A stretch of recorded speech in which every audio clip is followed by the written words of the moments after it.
One Question is brought to you by Turnkey Search, a top industry search firm since 1996.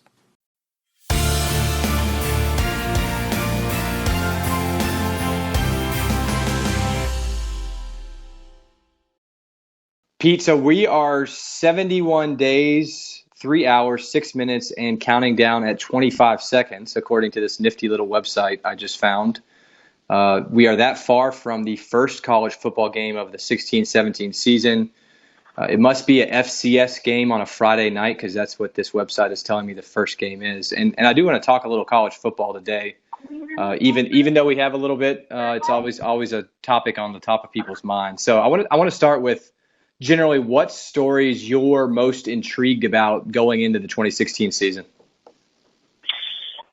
Well, I still think we're so new into the playoff era that there's still so much kind of undetermined and unsettled and to be determined on the in the playoffs. So I think that is still going to be, as it's been the dominant story. I feel like the last two seasons in college football, Matt. I feel like it will drive the conversation again, and I think it's driven the sport, quite frankly, to a higher plane than it was on before. And before the playoff, the sport was certainly surging, into a different, I feel like a different sphere and stratosphere than it was, a decade before. And certainly the television contract numbers and television ratings in interest would back that up. So I think as a dominant story for the season, that the playoff and its reverberations, ruminations, and effect on the sport are certainly going to continue. I feel like we'll know by the beginning of the season what the Big 12 presidents plan to do in terms of expanding or not expanding. That's obviously, anytime there's potential realignment and the reverberations from realignment, that's going to be one of the most important and dominant storylines in all of sports. So I really feel like that's going to be something important that everyone's going to need to keep their eye on.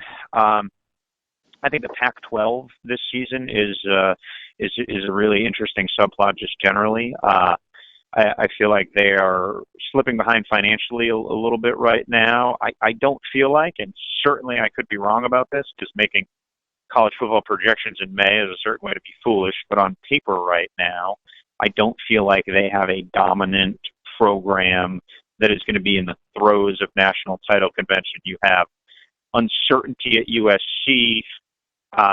Oregon, it's really hard to say right now, stand on a table for them as a national title contender.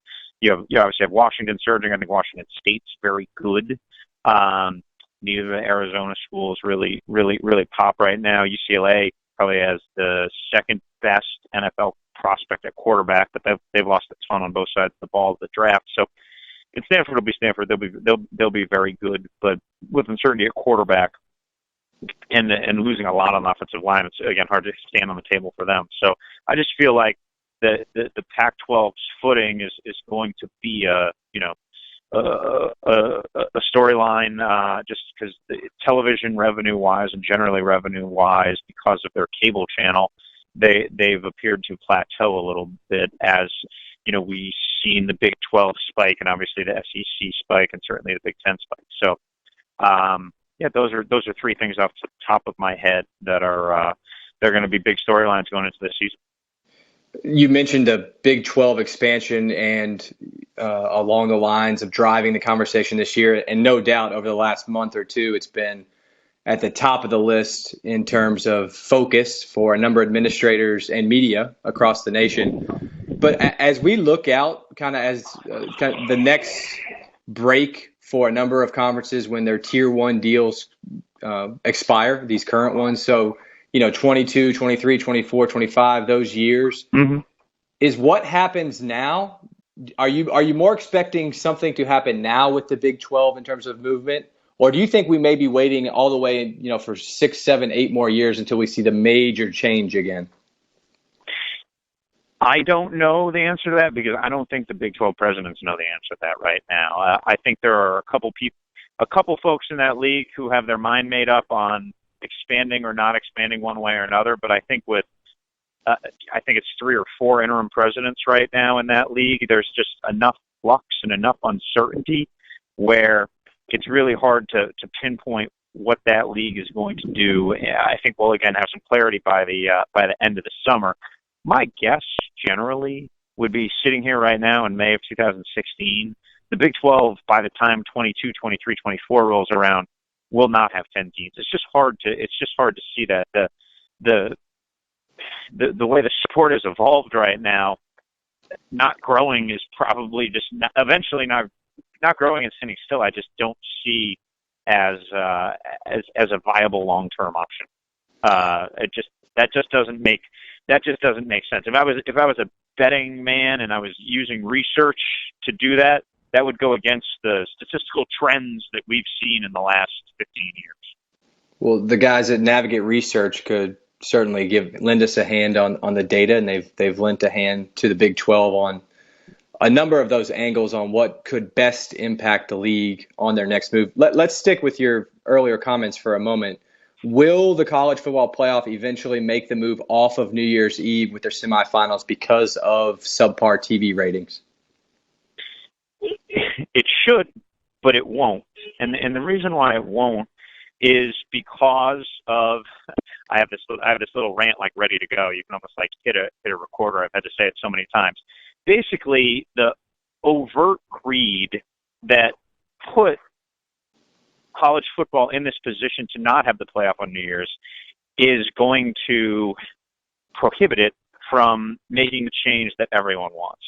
Every year that the college football playoff is not played on New Year's Day, essentially the commissioners are holding a middle finger in the face of the college sports fan. No one wants this. The ratings showed it. I mean, the ratings were precipitously dropped.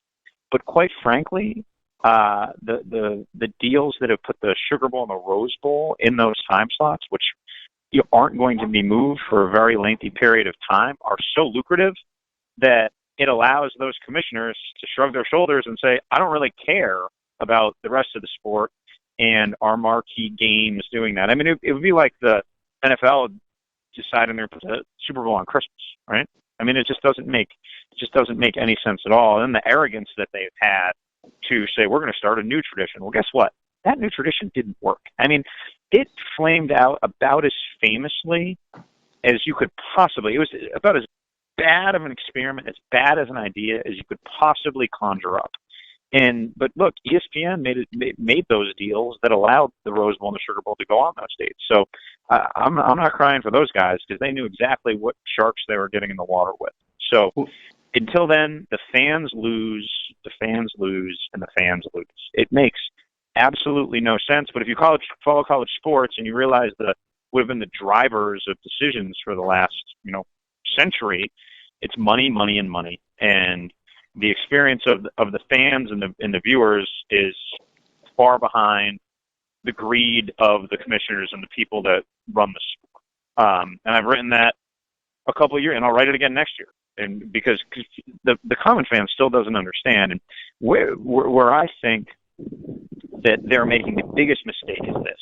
Okay, people in Birmingham are always going to watch these games. All right, I mean, you've seen those rating numbers. Birmingham always rates like just astronomically, but you don't need those fans. They're gonna watch the MAC on Tuesday, and they're gonna watch Conference USA on Thursday, and they are going to be your loyal college football fans.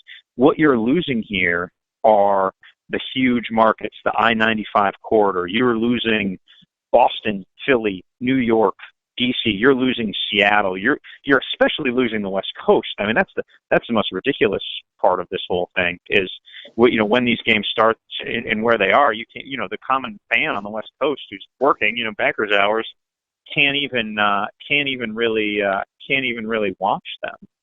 So I just think basically everyone's going to agree to keep hoarding their money away. And, we ran into this problem so many times in college sports the last 15 years. Everyone is so concerned with just clinging to their little piece of the cookie that there's no one, the best interest of baseball wasn't what they used to say in baseball, or if the commissioner wanted to do something, there's no one looking out for the best interest of college football. Because if there was, this would be a really easy decision. Well, one thing we can always be assured of, Pete, is that you will be direct in your comments. So But I mean, this one's simple. It's not. right, but There's let no me gray counter. area here. Let me Yeah. counter. Let me counter. And I'm not sure if any of us know how this will play out yet. And it's not a piece of the storyline that has been mentioned often. And this development really just happened with Nielsen. But now Nielsen has a way to calculate and account for out of home viewers. So if you're sitting at Buffalo Wild Wings with your buddies, if you're at your local bar with your crew, now Nielsen has a way to count those people and early returns. And again, we don't know enough about this yet, but early returns, I think for Copa and some other stuff have shown some like really stark jumps in ratings points, therefore viewers, of course, for Nielsen around sporting events. So what if we get to Jan 1, or I guess the ratings would come out Jan 2 of next year, and we significantly exceed projections for these games? What'll be the narrative then? You know what? The bottom line is you can argue the numbers all you want, but at the end of the day, Kevin O'Malley, the television consultant, told me this in a column I wrote where I basically said all the same things last year that I just said to you on this, is ratings don't matter anymore. They really don't matter because they've already made their freight financially. So point this, Yeah. point that, it doesn't matter financially. And that's the result of this. If the 40% ratings dip led to a 40% revenue drop, we would see changes. But ultimately, it's some bad publicity, and people are inconvenienced, and you're not cultivating new fans. And there's some bad reverberations from it, but it doesn't hit the bottom line. And as I previously stated, the bottom line is what people are interested in here. Yeah, I think you could make a pretty easy argument that it does matter to the bottom line, but not for years to come, right? I mean that Correct. effect is not seen until you're going to do the next deal, and a network, of course, who knows what that iteration is for the network and what a network even looks like when the next deal is done. But they can look back and the go, next hey, deal could be on Netflix. yeah, right, exactly, right, exactly. And that's today's one question, brought to you by Turnkey Search, a top industry search firm since 1996. One Question is designed to give D1 Ticker subscribers valuable insights on how executive leaders in college athletics think about key issues on their respective campuses, in their departments, or within their leagues and conferences. One Question is brought to you by Turnkey Search, a top industry search firm since 1996.